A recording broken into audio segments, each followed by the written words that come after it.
My name is Julie, and this is the story of how my life was turned upside down, not once, but twice. I guess I should start from the beginning. I was born to loving parents, Larry and Joanna David, in a small suburban town. My dad was a journalist, and my mom worked as a nurse. We weren't rich, but we were happy. Life was pretty normal until I turned 14, and then everything changed. It was a rainy Friday evening when my parents were driving home from a dinner party. I was at home with my grandma, watching some silly cartoon when the phone rang. I'll never forget the chill that went through me when I heard my grandma crying softly in the kitchen. The next few days were a blur. They told us Mom had died instantly in the crash. Dad survived, but just barely. When I finally saw him in the hospital, he was just a shadow of the man I once knew. His legs were crushed, and the doctor said he'd never walk again. "Julie," he whispered, reaching for my hand. "I'm so sorry, sweetie. I'm so sorry." I didn't understand why he was apologizing. It wasn't his fault a drunk driver had crashed into their car. But as I got older, I realized he was sorry for what our lives had become, for the struggles we would face, for the mother I had lost, and for the father he thought he could no longer be. But my dad, Larry David, was stronger than he gave himself credit for. After he got out of the hospital and adjusted to life in a wheelchair, he threw himself into his work. He had always been a talented writer, and now he focused all his energy on his job as an editor at the city's major newspaper. As I entered my teenage years, Dad made sure I had everything I needed. He encouraged me to join clubs, make friends, and have as normal a life as possible. But the truth was, I preferred spending time with him. We watched old movies together, argued about books, and he helped me with my homework. When it was time for college, Dad insisted that I go away to school. "You need to spread your wings, kiddo," he said. "Don't worry about me, I'll be fine." I was hesitant, but I knew he was right, so I went off to college. I went to the State University of New York and studied accounting. That's where I met Emma, who became my best friend. Through Emma, I met her second cousin, Paul. Paul was kind and funny, and he didn't flinch when I told him about my dad. In fact, the first time he met Dad, they got along right away, bonding over their shared love of classic rock. Later, Paul told me, "Your dad is cool, and you're amazing for taking care of him all these years." I tried to play it off, but inside I was glowing. For the first time since the accident, I felt like maybe, just maybe, I could have a normal life, a life with love, laughter, and even a family of my own someday. After graduation, things started to fall into place like a puzzle. I got a job at the local tax service, and Paul started working as a long-haul truck driver. We dated for 4 years before he proposed to me on a crisp autumn evening in the park where we had our first date. I was thrilled, but there was one thing I needed to make clear. "Yes, Paul, but I can't leave my dad. He needs me." Paul smiled wide and said, "I wouldn't have it any other way. We'll all live together. Your dad's apartment is big enough for the 3 of us, right?" The wedding was small but beautiful. Dad insisted on wheeling himself down the aisle to give me away. There wasn't a dry eye in the place. As I stood there, holding Paul's hand, I felt like I was living a fairy tale. But every fairy tale has its villains, and mine came in the form of my mother-in-law, Maria, and my sister-in-law, Olivia. From the moment I met them, I could tell they didn't approve of me. "So your father is handicapped?" Maria asked during our first meeting, wrinkling her nose like she smelled something bad. "He's disabled," I corrected, trying to stay calm. "But he works as an editor." "How nice," she interrupted, clearly not interested. Then she turned to Paul and asked, "Are you sure about this? There are so many nice girls from good families." I felt my face flush with anger and embarrassment, but Paul immediately defended me. "Mom, Julie is from a good family. Her dad's disability doesn't change that. I love her, and that's all that matters." That shut Maria up, but I could still see the disapproval in her eyes. Olivia, following her mother's lead, was just as cold towards me after the wedding. True to his word, Paul moved in with Dad and me, and our life settled into a comfortable routine. I'd go to work at the tax office, while Paul was on the road for days at a time. When he was home, we'd all have dinner together. But whenever Maria and Olivia visited, the atmosphere in our home changed. They acted like they owned the place, barely acknowledging Dad's presence. Once, I overheard Maria whispering to Olivia, "It's a shame. Paul could have done so much better. Now he's stuck with this girl and her crippled father. What if they have children? Can you imagine the genes?" I was furious, but I kept quiet for Paul's sake. I tried to keep the peace, but it was getting harder and harder. One evening, after a particularly tense visit from Maria and Olivia, I broke down in tears. Paul found me in our bedroom, crying. Hey, he said, pulling me into his arms. "What's wrong?" "Your mom and sister," I sobbed. "They hate me. They think I'm not good enough for you because of Dad." Paul's face hardened. "That's ridiculous. You and your dad are my family now. If they can't accept that, it's their problem, not ours." His words comforted me, but I couldn't shake the feeling that this was just the beginning of our troubles with Maria and Olivia. As the months went by, Paul's trucking business began to grow. He was always on the road, traveling across the country in his big rig. I missed him terribly when he was gone, but I focused on my work at the tax office and spent my evenings keeping Dad company. One crisp autumn evening, as I was helping Dad into bed, Paul called. His voice crackled with excitement over the phone. "Julie, I've been thinking," he said. "How would you feel about buying a townhouse? It would be easier for your dad to move around in a wheelchair. He could spend more time outside. Plus, you could have a garden, something to keep you busy when I'm on the road." The more he talked, the more I liked the idea. I glanced at Dad, who was pretending not to eavesdrop. "What do you think, Dad?" I asked, putting the phone on speaker. Dad's eyes lit up. "A garden would be nice," he admitted, "and it would be easier to get outside." That settled it.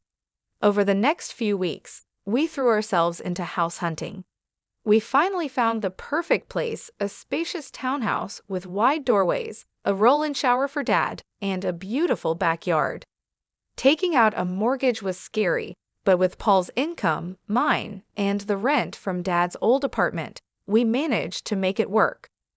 We moved in on a sunny Sunday in spring, and I'll never forget the look on Dad's face as he wheeled himself out onto our new patio. "This is perfect, sweetie," he said, his eyes misty. "Thank you." We spent the next few months settling in and making the place our own. I planted a small vegetable garden, and Dad would sit outside for hours, enjoying the sunshine and fresh air. It was peaceful, almost perfect. Then we decided to have a housewarming party. We invited friends, colleagues, and yes, even Maria and Olivia. The party was in full swing when they showed up, fashionably late as usual. They walked in, looking around with barely hidden envy. As we walked through the house, I could see Maria thinking about something. When we reached the master bedroom, she turned to me with a sly smile. "You know, Julie," she said quietly, "this would be perfect for Paul and me. Why don't you send your father to a nursing home? Then I could move in here." I felt like I'd been slapped. "Excuse me," I managed to say. "Oh, don't look so shocked," Maria continued. "Your father isn't well. He's not a whole person anymore, is he? He doesn't need all this luxury. A nursing home would be more than enough for someone in his condition." Before I could respond, Maria marched out to the patio where Dad was talking with some guests. To my horror, she grabbed the handles of his wheelchair and started pushing him toward the driveway. "Maria!" I shouted, running after her. "What are you doing?" "If he won't go to a nursing home, he can stay outside," she sneered. "That's what you wanted, isn't it? For him to be outdoors?" I was shaking with rage and disbelief. Thankfully, Paul heard the commotion and came running. His face turned red with anger when he saw what his mother was doing. "Mom," he yelled, "what the hell are you doing? Let go of Larry's chair right now." Maria looked shocked by Paul's tone.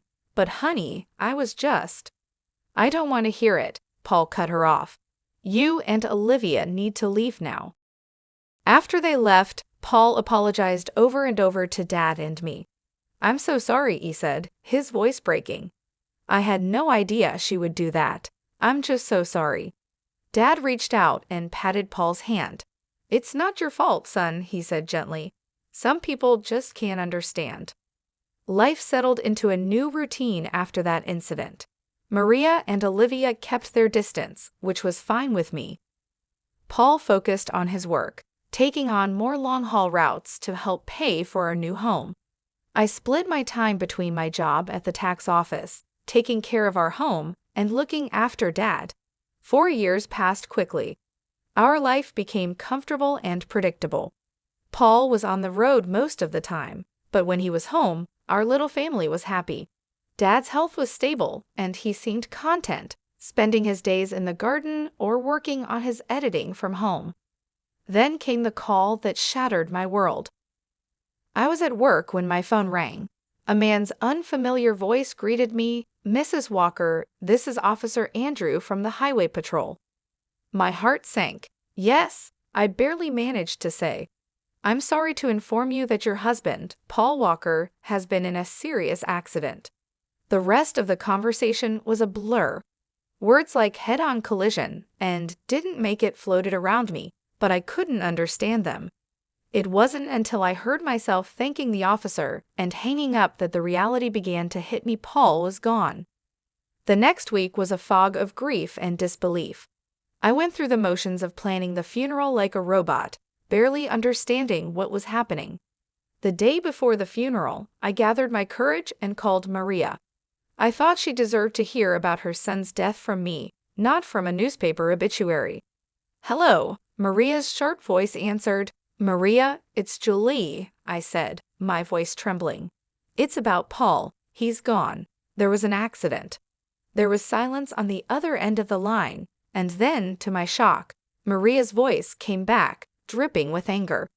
"This is your fault," she hissed. "You made him work so hard, driving that truck to pay for your fancy house. You killed my son." I was stunned. "Maria, that's not—" "Save it," she snapped. "I expect you to give him the best funeral money can buy, but don't expect a penny from us. You made your bed, now lie in it." The line went dead. I stood there, phone in hand, tears streaming down my face. How could she be so cruel? How could she blame me for this? The day of Paul's funeral was gray and rainy, matching my mood perfectly. The church was full. Paul was well liked in the community, and it seemed like half the town had come to pay their respects. After the service, as people passed by to offer their condolences, I noticed that Paul's mother and sister were nowhere to be seen. They hadn't even bothered to show up for their own son and brother's funeral. Dad reached out and squeezed my hand. "It's their loss, sweetie. We're family, and we'll get through this together." As we pulled into our driveway, something seemed off. The lights were on in the house, which was strange because I was sure I had turned everything off before we left. "Did you leave any lights on, Dad?" I asked, frowning. He shook his head. "No, I don't think so." As we got closer, I noticed movement inside the house. My heart started pounding. Were we being robbed on the day of Paul's funeral? I quickly helped Dad out of the car and into his wheelchair, my mind racing. Should I call the police? But as we approached the front door, I heard familiar voices inside. A chill ran down my spine as I recognized them. I pushed open the door to find Maria and Olivia in our living room, surrounded by boxes and pieces of furniture. "What the hell is going on here?" I demanded, my grief momentarily forgotten in the face of this outrageous intrusion. Maria turned to me, her face a mask of fake sympathy. "Oh, Julie dear, we're just helping you pack up. After all, you can't possibly afford to keep this place now that Paul is gone." I was speechless. Olivia added, her voice sickeningly sweet, "Don't worry, you can go back to your father's apartment. It's cozy." I could feel the anger building inside me. "Get out," I said, my voice low and dangerous. "Get out of my house right now." Maria had the nerve to look offended. "This house belongs to us now." All of Paul's property does we're his family after all. Like hell you are, I exploded. Where were you today, at his funeral? Oh, that's right, you couldn't be bothered to show up. Maria waved her hand dismissively. We were busy making arrangements. Now be a good girl and start packing. We'll meet you out by tomorrow. I couldn't believe what I was hearing. These women hadn't shed a tear for Paul, hadn't even attended his funeral, and now they were trying to kick us out of our home. I'm calling the police, I said, pulling out my phone.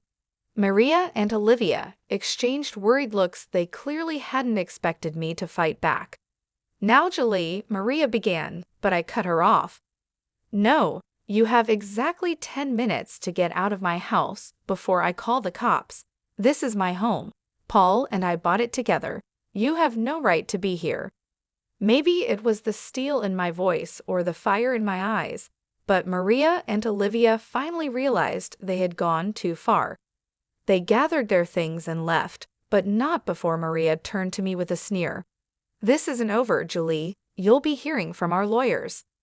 The days after Paul's funeral were a blur of grief, anxiety, and paperwork. I threw myself into sorting out Paul's affairs, partly to keep busy and partly out of fear that Maria and Olivia would try to take what wasn't theirs. A week after the funeral, I received a call from a local law firm. My heart pounded as I answered the call, afraid it was Maria, following through on her threat of legal action. Mrs. Walker, a crisp, professional voice asked. This is Scott Thompson from Thompson & Partners. I'm calling about your late husband's will. I felt a small flicker of hope. His will? I didn't know he had one. Yes, ma'am. Mr. Walker came to see us about 5 months ago. He asked that we contact you in the event of his passing. I scheduled an appointment for the next day, my mind spinning. Why hadn't Paul told me about this? What did it mean? The next morning, I wheeled Dad into Mr. Thompson's office. The lawyer greeted us warmly, his kind eyes crinkling at the corners. Mrs. Walker, Mr. David, thank you for coming in, he said, gesturing for us to sit near his desk. I'm sorry for your loss. Mr. Thompson opened a file on his desk. Now, as I mentioned on the phone, your husband came to see us to draft his will. He was very clear about his wishes. I held my breath as Mr. Thompson began to read. I, Paul Walker, being of sound mind, do hereby leave all my worldly possessions to my beloved wife, Julie Walker. I gasped, and Dad's grip on my hand tightened. Mr. Thompson continued, this includes our home, my truck, and all our savings. It is my wish that Julie use these resources to care for herself and her father, Larry David, whom I have come to love as my own. Tears streamed down my face. Even from beyond the grave, Paul was taking care of us. There's more, Mr. Thompson said gently. Mr. Walker left a letter for you. He handed me an envelope. With shaking hands, I opened it and began to read. My dearest Julie, if you're reading this, it means I'm gone. I'm so sorry for leaving you and Larry. Please know that you two are the best thing that ever happened to me. I made this will because I know how my mother and sister can be. I didn't want to worry you, but I needed to make sure you and Larry were protected if anything happened to me. You're my real family, Julie, you and Larry, not them. Take care of each other, live your lives to the fullest, and know that I'll always be watching over you. All my love, Paul. I clutched the letter to my chest, sobbing. Dad was crying too, his weathered hand patting my arm. Mr. Thompson gave us a moment before speaking again. Mrs. Walker, there's one more thing. Your husband's truck was insured. Given the circumstances of the accident, the insurance company will be paying out the full value of the policy. I looked up, sniffling, and asked, what does that mean? Mr. Thompson gave me a small smile and said, it means you'll be receiving a large sum of money, enough to pay off your mortgage and more. As we left the lawyer's office, I felt like a weight had been lifted from my shoulders. We were going to be okay. Paul had made sure of it. As we pulled into our driveway, I noticed a familiar car parked on the street. My heart sank as I recognized Maria's sleek sedan. "Oh no," I muttered, "what now?" Sure enough, Maria and Olivia were waiting on our front porch. But this time, I wasn't afraid. I had Paul's letter in my pocket and the strength of his love in my heart. "Julie," Maria began as we approached, her voice sickly sweet, "we need to talk about Paul's estate." I stood tall, looking her straight in the eye. "No, Maria, we don't. Paul left everything to me. It's all legal and official. And do you want to know why? Because we were his real family, not you. Now please leave your trespassing on my property." For once, Maria was speechless. Olivia tugged at her arm, whispering urgently. With one last venomous glare, they got in their car and drove away. The weeks after our meeting with the lawyer were busy. I threw myself into settling Paul's affairs, grateful for the distraction from my grief. The insurance payout came through, and just as Mr. Thompson had said, it was enough to pay off our mortgage with plenty left over. One afternoon, as I was going through Paul's desk, I found a small notebook. Curious, I opened it and saw pages filled with his messy handwriting. It was a journal of sorts, full of his thoughts and plans for our future. Thinking about starting a college fund for our future kids, one entry read, "Want to make sure they have the best start in life." My heart clenched. We had talked about having children someday, but had decided to wait until we were more financially stable. Now, reading Paul's private hopes and dreams, I felt a fresh wave of grief wash over me. "Oh, Paul," I whispered, holding the notebook close, "we had so many plans." That night, I tossed and turned, unable to sleep. My mind kept drifting to the journal, to the future we'd never have. When I finally drifted off, I dreamed of Paul. He was smiling, holding out his hand to me. "It's okay, Julie," he said in my dream. "Everything's going to be all right." I woke up the next morning feeling different. I couldn't quite figure out what it was, but something had changed. As I got ready for work, a wave of nausea hit me, and I barely made it to the bathroom in time. The morning sickness didn't go away in the days that followed. At first, I thought it was just stress and grief, but a small voice in the back of my mind suggested something else. After a week of this, I found myself in the pharmacy, staring at pregnancy tests. With trembling hands, I bought one and hurried home. The 5 minutes I waited for the result felt like the longest of my life. When I finally looked at the test, there were 2 clear blue lines. I sank to the bathroom floor, overwhelmed by a mix of emotions: joy, fear, grief, and hope all swirling together. "Julie," Dad's voice came through the door. "Everything okay in there?" I opened the door, tears streaming down my face. Dad's expression changed from concern to alarm. "What's wrong, sweetie?" he asked. I held up the test, my hand shaking. "I'm pregnant, Dad." I fell into his arms, sobbing. He held me, stroking my hair like he used to when I was a little girl. "It's okay," he murmured. "It's going to be okay. You're not alone, Julie. And this baby is a gift, a piece of Paul that will live on." His words hit me deeply. This baby was a part of Paul, a continuation of our love. Suddenly, the fear began to fade, replaced by a strong determination. "You're right," I said, wiping my eyes.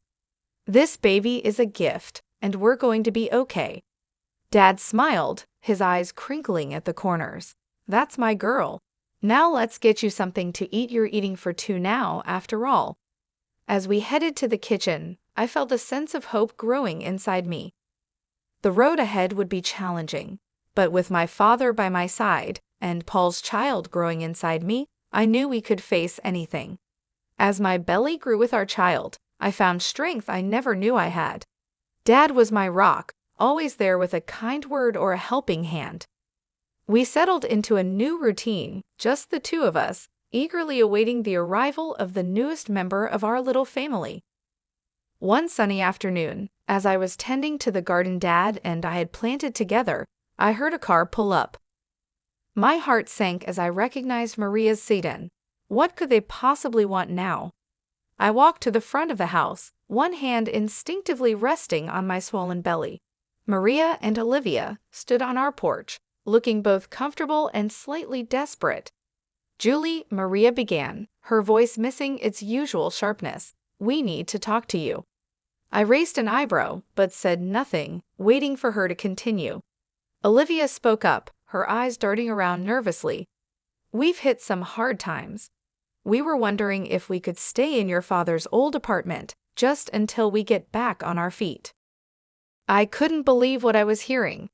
After everything they had put us through, they had the nerve to ask for more. "I'm sorry," I said, my voice firm but calm. "That's not possible. I don't want to communicate with you anymore." Maria's eyes narrowed as they noticed my pregnant belly. Her face twisted with shock and disgust. "You're pregnant?" she spat. "Already? You little prostitute.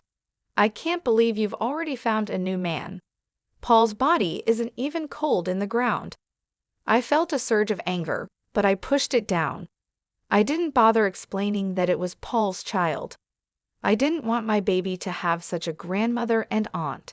Instead, I smiled a small, secretive smile that seemed to unsettle Maria even more. "My personal life is none of your concern," I said calmly. "Now I think it's time for you to leave."